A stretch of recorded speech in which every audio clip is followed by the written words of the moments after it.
김희재와 정동원이 우리들의 남진 오픈 무대를 꾸몄는데요.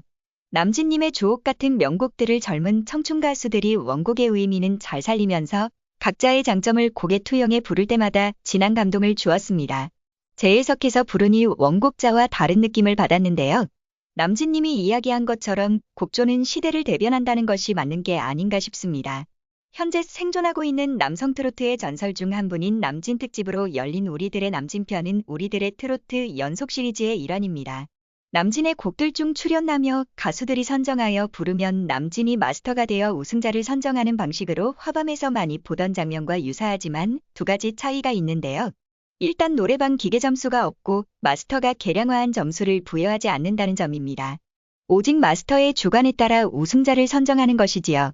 그러다 보니 우승자를 선정하는 순간은 가슴을 졸이게 하더군요. 마스터로 트로트 전설들이 초빙되는 점은 유사한 것임에는 틀림없지만 무대 구성상 들어가는 요소 작용이 약간 다르고 운영 방식이 틀림으로 얼마나 시청자들에게 재미를 더 주는지가 다른 경쟁 포인트가 되고 있습니다. 분명한 것은 양방송사의 경쟁 덕에 한국 트로트와 발라드 등을 계속 붙들고 있던 이름 있던 왕년의 뮤지션들이 더 바쁘다는 점일 것입니다. 이런 순간을 만든 장본인이 MBN의 우리들의 트로트 프로그램을 제작하여 공급하고 있는 크레아 스튜디오의 서혜진 대표가 아니겠어요? 트로트 재간동이 김다연이 특별 출연하여 부른 현정곡도 인상적이었습니다. 윤태화와 전유진이 듀엣으로 남진의 대표곡인 빈잔을 부를 때 감미로움이 잔에 가득 차는 느낌을 받으며 뛰어난 재능꾼들이 재해석을 하여 부르면서 줄 수 있는 위력을 실감했습니다. 어차피 이 인생은 빈 술잔 들고 취하는 것 빈 술잔을 들어야 하는 애처로움이 넘쳤습니다. 첫 번째로 정동원과 홍자의 대결이 펼쳐졌는데요. 홍자는 빈지게를 불렀습니다. 남진으로부터 가창력이 뛰어나다는 평가를 받으며 우수를 부른 정동원을 눌렀습니다. 미스터 트롯 때만 해도 어린이티를 벗지 못했는데 완전 청년급으로 폭풍 성장한 정동원은 완전 자기만의 스타일을 정립시킨 것 같았습니다. 본인이 직접 노래 부르기보다 사회를 주로 맡았었지만 남진님처럼 훌륭한 가수가 되고 싶고 노래를 부르기 위해 연습해서 나왔다는군요. 남진님이 심사가 너무 어렵다고 푸념을 늘어놓으면서도 홍자를 선택하여 무대가 핑크빛으로 물들게 했습니다. 곧이어 나태주와 전유진의 대결이 있었는데요.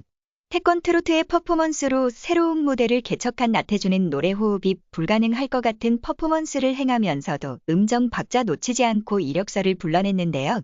신기하면서도 굉장하다는 생각을 지울 수가 없었습니다. 팝송이나 R&B 또는 힙합과 K-트롯을 가지고 해외 진출을 시도해봐도 될 것 같다는 생각이 듭니다. 상대한 전유진은 모르리를 불렀습니다. 중저음의 탁월함으로 줄 수 있는 감미로움이 어디까지인 모르리, 정말 모르리라고 탄성이 쏟아져 나올 정도로 감동적이었습니다. 장민호와 정동원의 감탄하는 모습이 자신들도 모르게 입이 벌어져 있는 것으로 설명이 되고 있었는데요. 노래 중간에도 박수를 받을 정도로 듣기 감미로웠습니다. 특히 전유진 팬들로 구성된 합창단이 특별 출연했는데요. 나이 많아 보이는 사람부터 젊은 사람들까지 남녀 골고루 구성되어 있는 팬 합창단은 언제 만들어졌으며 얼마나 연습했는지 궁금할 정도로 감동적이었습니다. 다른 가수들이 부러워할 것 같아요. 팬들이 도와주기 위해 무대에 등장했다니 처음 보는 현상이었습니다. 전유진이 세우고 있는 여러 기록들 중 하나로 기억될 것 같습니다. 강혜연은 미워도 다시 한번이라는 영화 OST를 불렀는데요. 얼마나 노력했으면 영화 주인공처럼 노래로 감정을 안녕에 묻어나도록 표현해서 트위스트 곡을 투우사 곡처럼 재해석한 신승태를 눌렀습니다. 대체로 감동을 주면서 흥도 불러오는 무대였지만 화요일은 밤이 좋아보다 뭔가 아쉬운 점이 있었는데요. 고정 출연 뮤직션 음악쇼의 성격 때문인지 무대에서 일어나는 다양성이 부족하다는 점을 이야기 안 할 수가 없습니다. 뭔가 재미를 추구하는 대중들에게 사이사이마다 웃음을 주는 개그 같은 대사들이 부족하고 다시 찾기 할 동기가 좋아하는 가수 노래 듣는 거 말고는 별로 없다는 생각이 드니 본방 시청률이 답보 상태인 것입니다.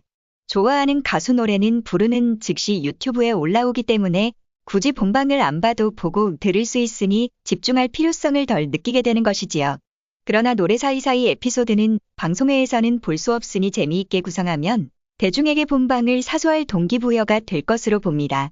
우리들의 남진 시청률도 4.106%로 지난주보다 조금 하락했는데요. 동시간대의 경쟁방송 영향이라고만 생각하면 답이 없지요. 이번 주 개최된 화밤 41회에서는 탤런트 겸 배우인 77세인 선우용 여씨가 대장으로 출연하여 개그 수준의 멘트들을 날리는 등 재미를 듬뿍 주면서 조금 내리긴 했어도 6% 가까운 시청률을 유지하는 거와 대조가 되었습니다. 음유 시인 친구였습니다.